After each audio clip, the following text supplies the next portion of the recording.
এই জায়গাটি হলো বাগেরহাট খান জাহান আলীর মাজারের যে পুকুর, এই পুকুরটি, এই সেই পুকুর দেখছেন, বা পুকুর বলেন, কেউ দিঘি বলেন, অনেকে অনেক ভাষা অনেক কিছু বলতে পারে।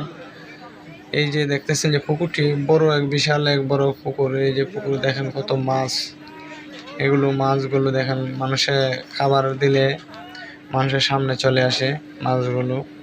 দেখছেন মাছগুলো কত অনেক সুন্দর। কিন্তু এই পুকুরেই এই কুমির আছে, কতগুলো কুমির আসলে জিনিস সঠিকটা জানি, 7টা না কটা কুমির আসছিল। এখন নাকি একটা কুমির আছে।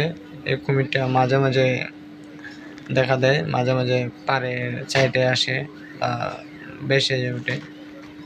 আরও শুনলাম যে এই জিজ্ঞেস করলাম যে এই কুমিরের মাছ খাবার কি, এই মাছগুলো কি কুমিরে খায় না? বলতেছে না, এই মাছগুলো কুমিরে খায় না, কারণ এগুলো তো পালা মাছ, এগুলো